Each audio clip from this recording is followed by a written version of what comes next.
Welcome to Outreach Programming. I'm Mary Gerasi, and we have a very interesting show today, Ophelia Project's Boys Initiative. I wasn't aware that the Ophelia Project is moving into also helping our young men in our community and nationwide, and it's a very exciting opportunity. I have two guests here today. Welcome to the show. Thank you. On my left, I have Dr. William Pollack, New York Times best-selling author, amongst many other interesting things. Welcome to the show, Dr. Pollack. Thank you. And on my right, I have Mike Trepper from the Boys Initiative Tampa Bay, and you're the director, is that correct? That's correct. Thank you for for having us. Well, let's get started. Yeah, I'm just really excited, having done my research. We'll start with you, Dr. Pollack. You've come up with something very interesting about our education system, and let's get started. I know there's a lot of details, and it's very lengthy. What would you say was the most interesting thing through all the research you've done? Can you give me a little bit of background how you came to the conclusions you did based on your book and your studies? Particularly the educational system? Yes, the educational. Well, what's most interesting and most tragic is that boys are failing in our schools, and our schools are failing boys. And 20 years ago, when we saw that about girls, we did something about it. We were just starting, and the Boys Initiative was one of those things, to do something about boys. Boys are 10 points behind on reading proficiency and writing proficiency in 4th grade, 9th grade, and 12th grade. It's been true for 10 years.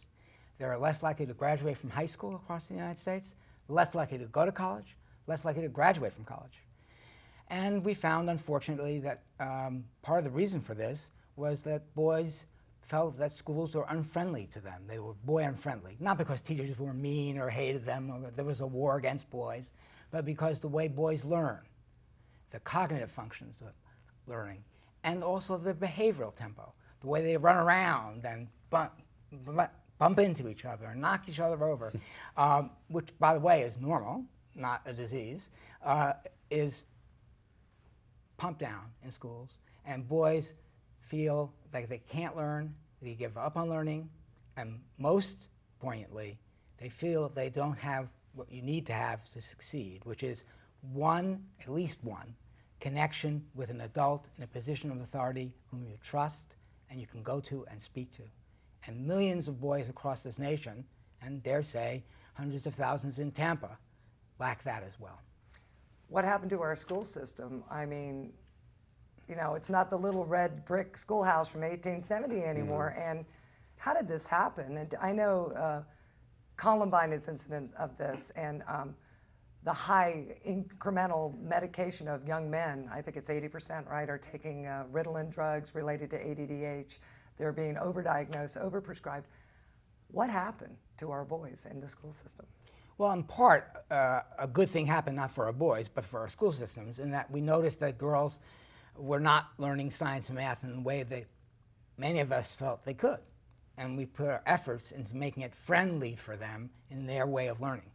In doing so, we thought that since it's a man's world, and it is a man's world, the boys would do just fine, and people weren't monitoring and watching. And when they started to monitor and watch, they couldn't understand why this was happening. So it needed research, it needed recognition, and it needed openness to change, and that's taken a while. And Mike, how did you get involved in the initiative? And tell me about your relationship with Dr. Pollack. Well, again, thank you for having us here. You know, I've been doing youth development work for a long time, for several years, and I've always had an interest in working with young people and seeing young people grow and thrive, and really how do we then create communities to help young people grow and thrive.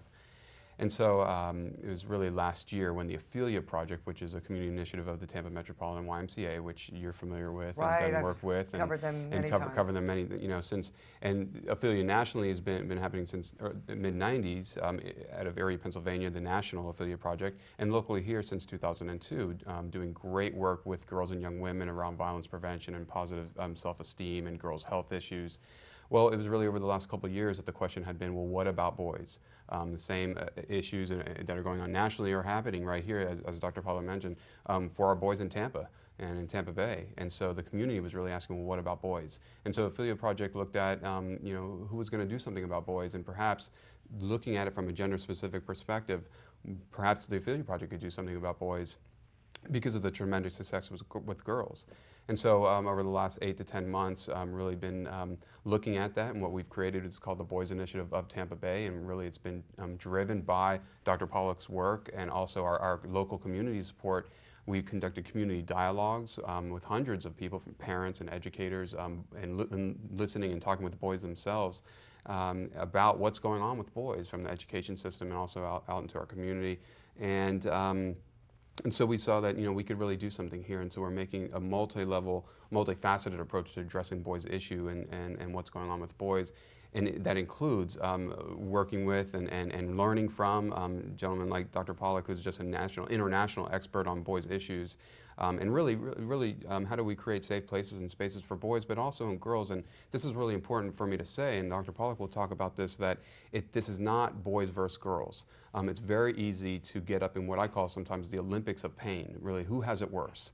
And this is not about that. This is the Ophelia Project, creating a brand new initiative, a partner project called the Boys Initiative, to work hand in hand so that we can build up strong young men and women, but not at the expense of one another. We can do things for girls and continue to do things for girls, but we also, as Dr. Pollock said, that we can look at what's needed for boys in a gender-specific realm and implement strategies and resources to help them grow and thrive just as we've done with girls. And the Ophelia Project will continue to do that with girls. We're doing it also now, looking at what can we do for boys, and we're starting on that path. Yeah, you cannot neglect half the population. Well, in fact, you can't have gender change with one gender. And to support what Mike's saying, and what's so wonderful about this Boys Initiative is it's side by side with the Girls Initiative. It's not a zero-sum game. If the girls make it, boys need to make it, everyone makes it. Together. Together. We know that there's some things that, if you can imagine sort of overlapping circles, that all young people need to grow and thrive, to be healthy, to have caring adults. But we also know there's some things that girls need based on their biology and their socialization, the things that we've done great, some things we need to continue working on. But we also want to recognize that for boys. And so with the Boys Initiative, we're implementing strategies, like I said, working with boys directly, working with and providing education and training opportunities for people who work and raise boys. So from the school system to the mental health professionals to the people in Parks and Rec and the YMCAs who work with boys, who want to learn different strategies on how to reach boys, and then also sort of a community collaboration and advocacy point of really raising the awareness, and led by a lot of Dr. Pollock's work that will sort of implement and learn from him and follow, because really that has set the stage of looking at his work over the last several decades, and what we can do here in Tampa, because it is about time to talk about boys, not only nationally but right here locally. Well, Dr. Pollock, why have we avoided this conversation? Do we take it for granted guys are going to be okay? They don't have a secret emotional life, which we know is not true. They don't have a secret mental life or spiritual life. It's you get kicked in the head, you pick yourself up, you brush yourself off, and it's over. Has this been the mythology of boys? Oh yes, boys will be boys. This is what we call the boy code in our research. Be rough and tumble, be strong, be stoic, never show any vulnerable feelings, don't depend on another person. Sounds like we're creating someone who needs to go to the hospital rather than someone who's going to function in the world, but that's been the boy and masculine code. And yes, boys look on the outside, many of them, like they're doing just fine, when inside they're in a lot of pain, and they're failing. That's part of it. Part of it is, well, since males still earn more per hour for every job they do than females, and that's true, and that needs to change, we have to focus on girls, which I think is true, but we thought we could focus on girls and then the boys would come along. But boys can't naturally come along. They're Right. socialized and they have a biology in a certain way. We have to give them tactics, techniques, and community support, hence the Boys Initiative. And when you look at, I would say, the inherent differences between men and women, boys and girls, you mentioned something interesting. They tend to have more energy. They tend to be more aggressive. And in the school system, any kind of aggression is looked at as poorly. I was a very engaged, chatty, aggressive young girl playing sports, and I was punished brutally, corporally punished. How do we change the school system to fit these kind of young men into the system so they can be productive? What are we doing with the Ophelia Project to help them thrive in the school Right. system? Well, one of the things is to work through teacher training to understand, just as we've been talking about, sort of the understand that boy energy and understand, and even from the time that boys enter school, we sort of demonize them. So really, how do we change our mindsets about boys and recognizing boys for who they are, just as we can recognize girls for who they are? And so if it's a matter of training, changing teaching styles or incorporating other things into the curricula that meets boys' learning needs, and making, and also, and Dr. Pollard will talk a lot about this, about creating those safe places and spaces for boys to learn about who they are and learn about others, and talk about growing up male in society, because boys often don't have those opportunities, and if they do have those opportunities, sometimes they're shamed for it. And so, so there's several things that schools can do, and we're working alongside the Hillsborough County School District, and they're really wanting to, they're doing some things already and wanting to expand and really how they can, again, bring up and grow, just great young men and women, but also then looking at it through that gender-specific lens and saying, what are some things, some strategies we can do for boys? Yeah, I just heard something on the radio, and I think it might be Pasco County. I may be wrong about that. Starting in elementary school, they're separating the girls from the boys. Good idea or bad idea? It's a good idea if it's part of a continuum of ideas. In other words, having boys and girls in separate classes or separate academies can be very useful to some boys and girls. Some boys and girls like a co-ed environment, but it has to be tempered with the fact that boys and girls may learn differently and have this different behavioral tempo. So separating them is not the only answer. Is that what you're saying? It's an answer, and it can be a good answer if it's done in a thoughtful kind of way, but it's not the only answer. And what are some of the other things that you're seeing that the school system's initiating or working with you on? It sounds like they're very eager to help. Right, we're getting inundated with calls because Ophelia's been doing work with girls, programs like Girl Circle and others, where they will go into the schools and doing programs with the girls. And we've done some of that pilot work with boys, and we'll continue to do so. But we'll want to work with the school district to see what's going to be the most effective, to have the most impact, because we can't be everywhere, and so therefore we're going to look at how do we then train and work alongside and provide some resources to school system staff, so then they can sort of infuse that into teachers that are in the classroom and other administrators, et cetera. Coaches and the athletic system is really important, because again, that's where boys spend a lot of time, where they're, that it's a sense of bonding for them and things. And just recently, within the last 10, 15 years, what have they cut out? Physical education. Right. Well, has this been a problem, Dr. Pollack? Do you think this is in tandem with what's going on? Well, since the average boy needs 5 to 10 recesses till 5th grade, and boys still want to engage in play and sport, not just by hurting each other, but by enjoying it as a team activity, yes, I mean, it's hurtful. And cutting out the arts is hurtful. A lot of boys want to sing. A lot of boys want to do music. A lot of boys want to do creative media. And that's not there for them. Or if it's there for them, they run into that boy code, that shaming piece, where peers will say, well, that's for girls, or that's not for you. Boys shouldn't be dancing. Boys shouldn't be doing karaoke. Right. And what does the teacher do? Does the teacher become punitive because they're blaming? Do they say, look the other way? Or do they have the training, like from Boys Initiative, and realize this is a way to learn in the class about each other? What do the boys feel? What do the girls feel? Why can't we be whole people? And I've been working with teens in different areas too, and the big thing is about gay bashing. Oh, that's gay, and that's a huge word. And if a guy wants to do something besides slam some footballs around, you'll hear it 30, 40 times a day. Oh, that's gay. Oh, that's gay. And teachers don't stop that dialogue and that type of conversation. Do you address that shaming factor in your program with teachers, hopefully to help them not turn their head to that kind of behavior? Well, it's crucial for them to do that, and that's definitely one of the things. We want to create safe places and safe schools and safe communities for all people, and specifically all young people, and adults have to be able to step up and do that, and so they must recognize it. They must challenge that type of language and the derogatory words, and also and create opportunities for young people specifically, and even other adults from different backgrounds, to come together and to learn about one another, because that's where, if you don't, that's where a lot of the fear comes from.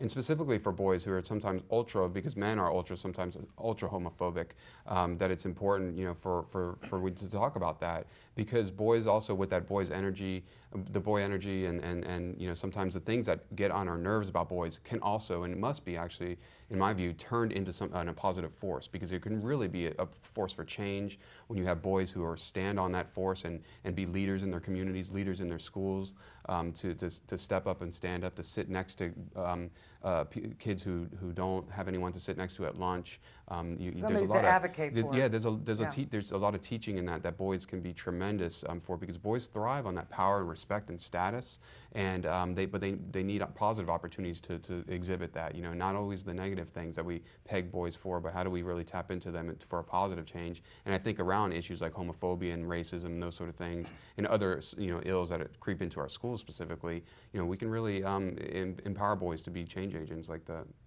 Do you think a lot of what we see that we look at as negative about boys in our system, sexual aggression, acting out, the racism, the homophobia, is just a fear factor? These children are really frightened and scared and have no other recourse in their lives? Well, boys are absolutely frightened and scared, but Yeah. not allowed to show it on their faces, right? Or in their or even actions. talk about it. But it's also how they're socialized. We as a society, we as adults have to take responsibility that we've made them that way.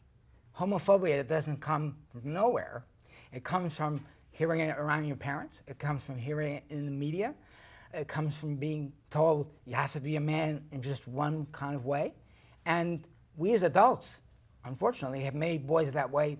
But the positive thing is we can make them another way. We can support them in this positive kind of way. Right. And that energy, that positive energy, can be harnessed to do good things. I mean, boys love to do good things if you don't tell them it's a good thing. You just tell them you'll enjoy this activity, they'll do it. And they're the nicest, most loving boys inside, but we can't quite yet get a society to let them say, I just love helping people.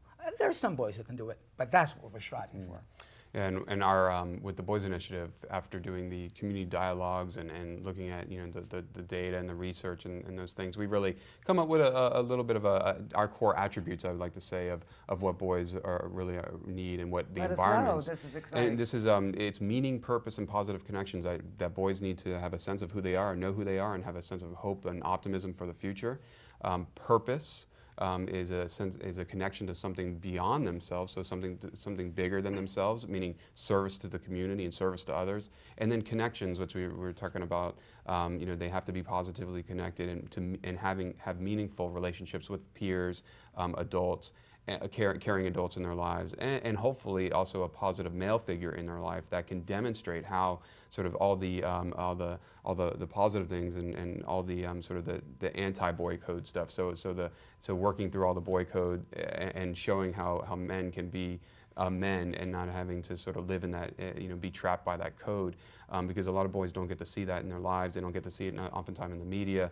They need to be able to see that. And so our thing, meaning, purpose, and connections, is something that we're infusing in everything that we do, so that boys have a sense of who they are, have a connection to others, that live for something bigger than themselves, and can really turn into a positive force to be leaders in the community.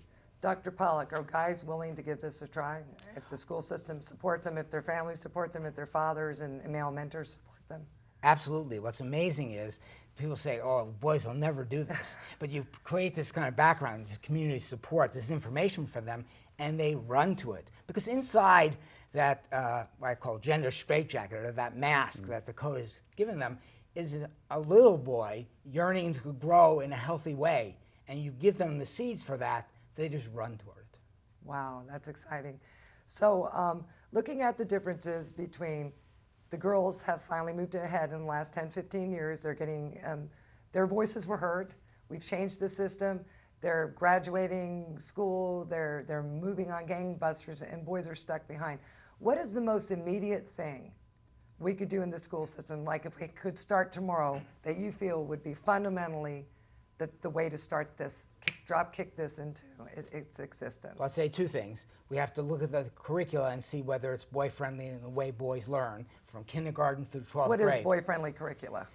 It's noticing that boys learn to read 2 years later, so you don't push them into a classroom where they can't read and they feel stupid and then give up.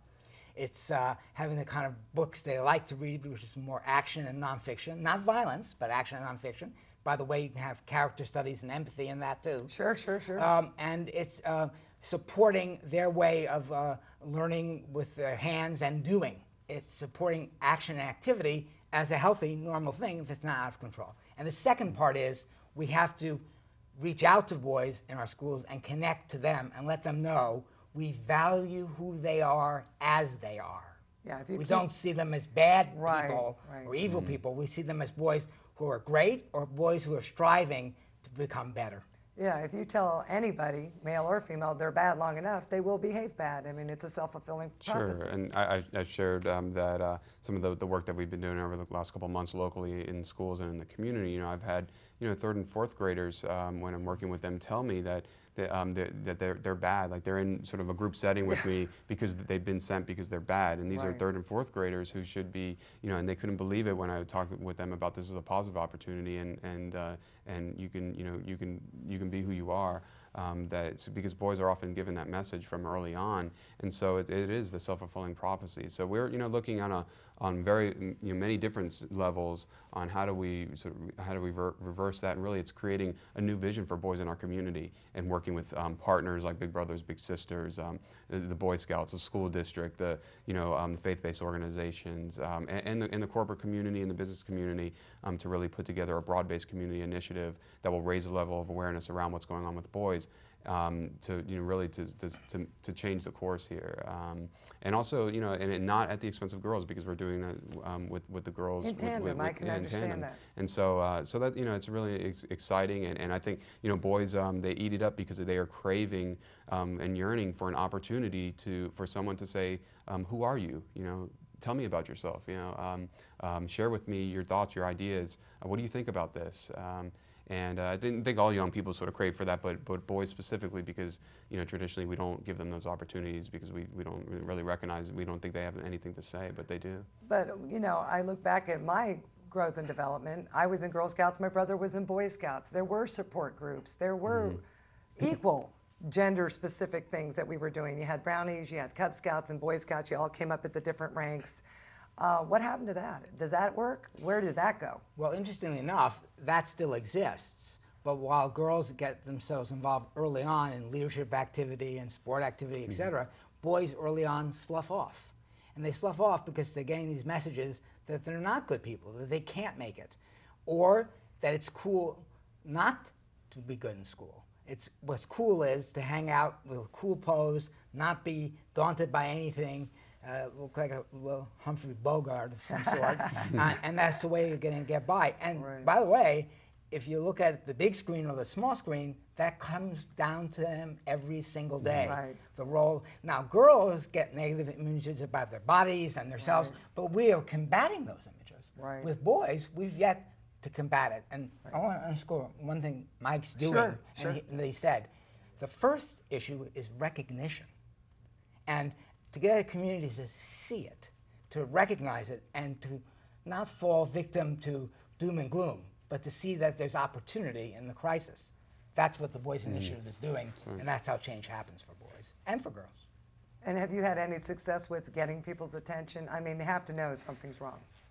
Well, yeah, in the last several months, just this is in development, and a lot of groundwork has been done. But with the response is tremendous. Back in December, we had a men's breakfast to really kick off the initiative, and 200 men on time, even showed up before the doors really opened. Great. The phone is literally oftentimes ringing off the hook with other service providers, perhaps, or parents calling. I have a 16-year-old male. Can you do something with them? And it's at the same time, it's a lot of the recognition, but at the same time, we know that it's also recognition that there's issues going on. And so one of the things also, it can't be denied. I mean, yeah, it can't be denied. We can't just put our head in the sand and say there's nothing wrong with Right, kids today. and the other thing too is the education and the training. Having the opportunities to have Dr. Pollack here come to Tampa and talk with the school system and doing professional seminars, and then we're doing our own training as well of just equipping people who work with boys and are raising boys with some skills, and just in bringing these issues and have them also share what's going on in their lives with us, because sometimes they don't.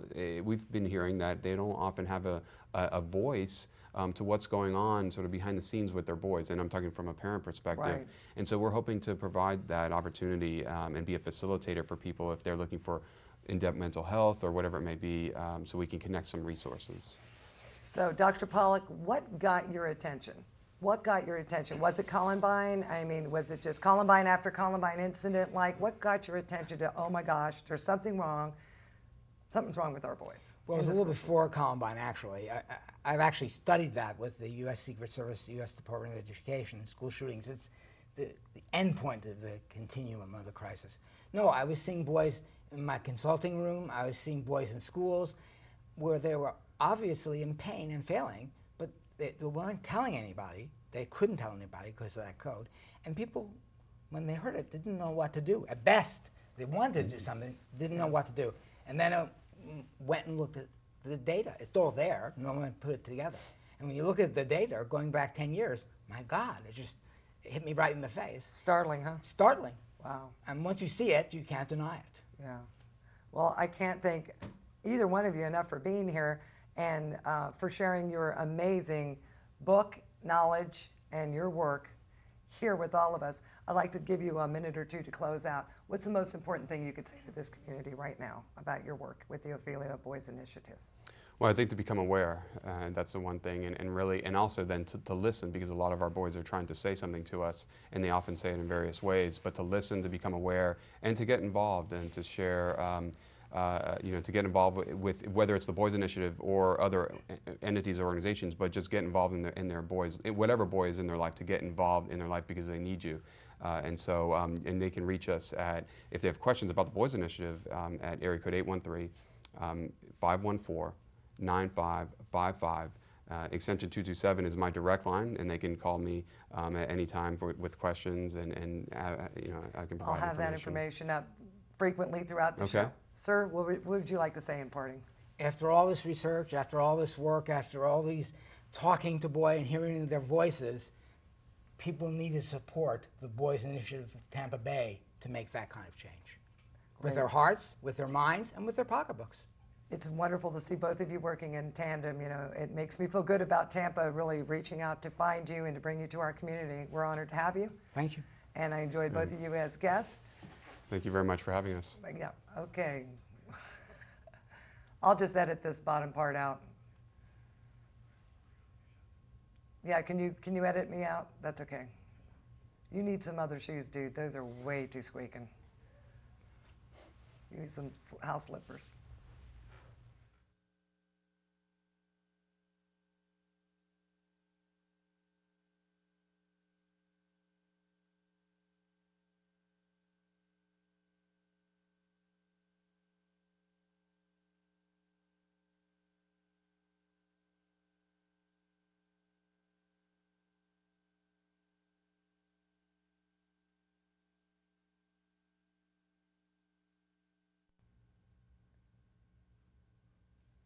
Glad to have you, and good luck with your programs, and thank you for sharing with our community. And thank you for watching Outreach Programming.